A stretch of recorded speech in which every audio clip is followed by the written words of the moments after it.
This is Morning Express. Today happens to be the 4th day of February 2016.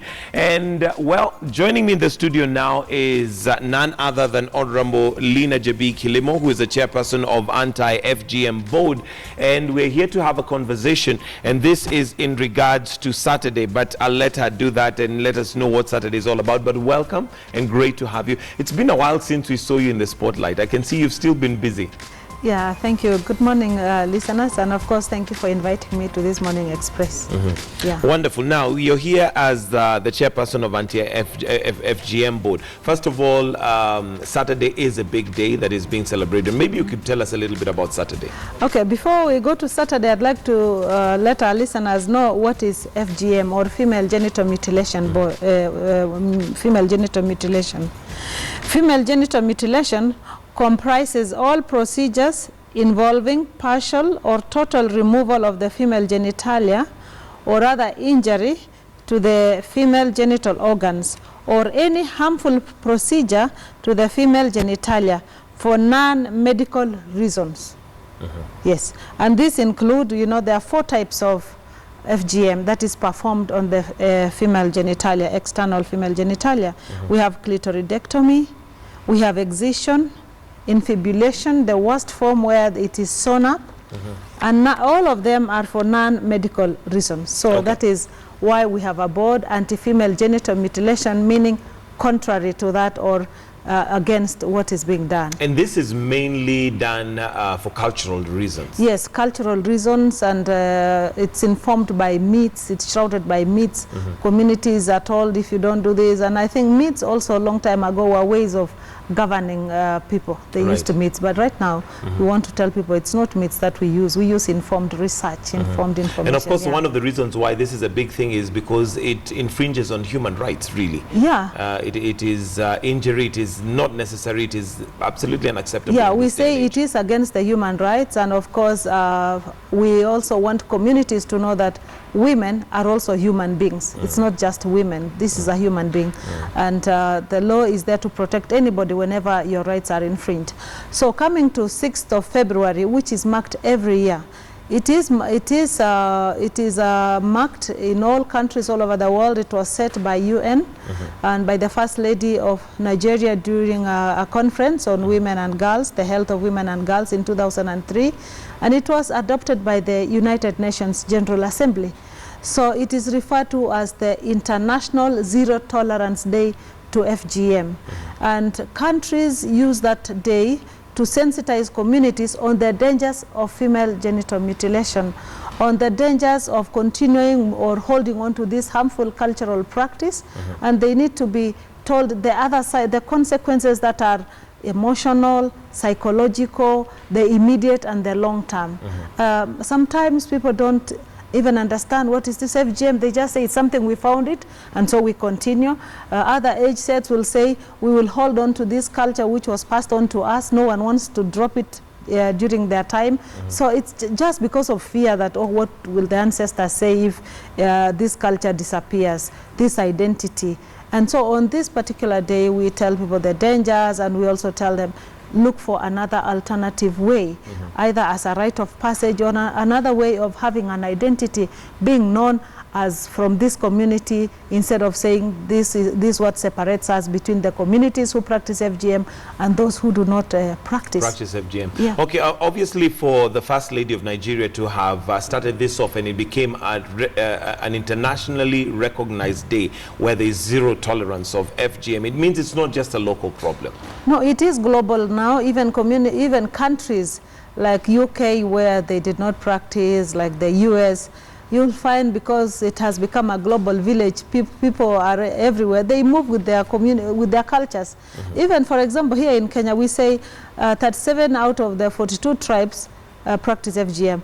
But you'll find that even in Kisumu, where we know that they don't practice FGM, and the Turkana, you'll find we still report cases of FGM because people migrate there and they move with their cultures. They take them along. Okay, let's talk about some of the challenges you've possibly faced as you try and have this campaign going on, because I'm sure there's some who live in the urban areas and would imagine that is so archaic and it doesn't happen. Yet, when you go into the villages, there are places where it is still prevalent and happening literally on a cyclical manner. You know, when the festivities come, it happens. We cannot confine FGM now to the villages. It's also being done right where we are here in Nairobi. Even in the city? Yes, because some of the challenges is that before people used to do it ceremoniously, there was a big ceremony, hullabaloo about the whole thing. But with the existence of the law now, people do it in the secrecy and privacy of their homes. Of their homes. Hospital used to be there, but then of course they are also afraid of the law enforcement officers. So what has happened is now parents procure medical personnel to come and do FGM on their girls in the home. So the biggest challenge here is the changing trends of FGM, where the law enforcement officers are really out to ensure that people comply with the law of Kenya and with our constitution. Then so people have found another way, and all this it's because of fear of the unknown, the myths. You will find others will say that if I don't cut my girls, then maybe I have not fulfilled my duty.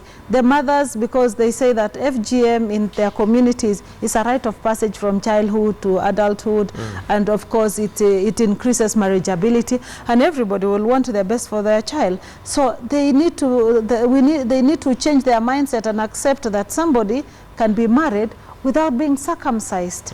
Yeah, so these are some of the challenges that we have. And then as you go further away from the town, the urban areas, and you go to the rural areas, you will find that now communities will go into hidden parts of their areas, of their villages, where they cannot be seen.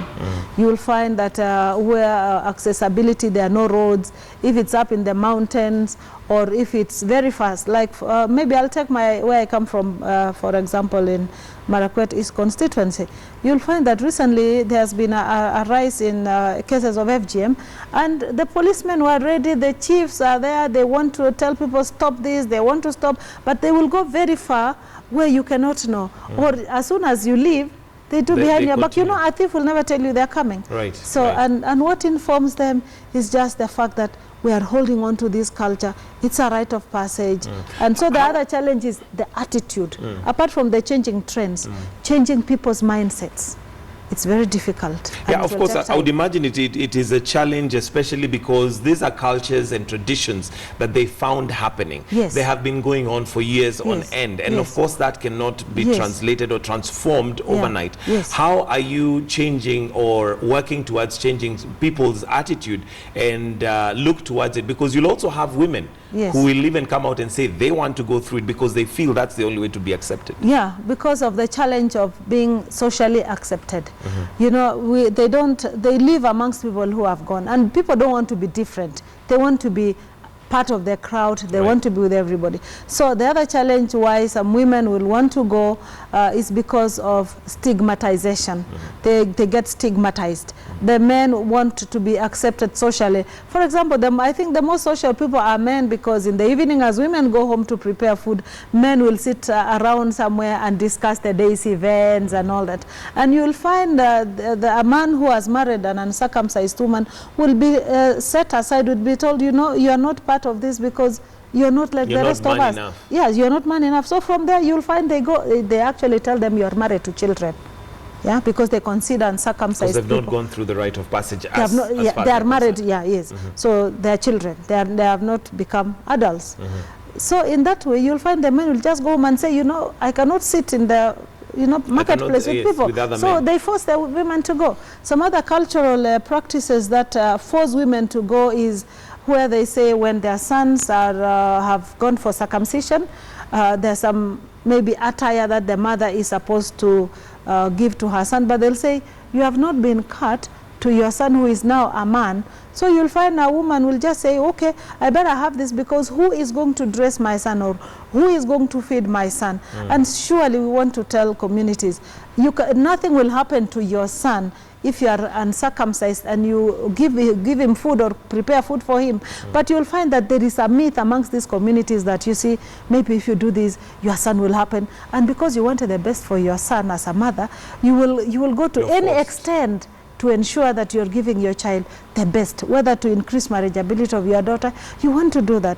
So it is so what we are doing as a board now is, I want you to imagine a bird. It can never fly with one wing. It has to have two wings. And we are saying the law is another wing because it will deter, and the other wing is education, so that we have the law and education going side by side, and then we can be able to move from where we are right now to where we can have zero tolerance to FGM. As the chair of the anti-FGM board, do you feel like you're getting enough support from government to ensure that this vice is gotten rid of?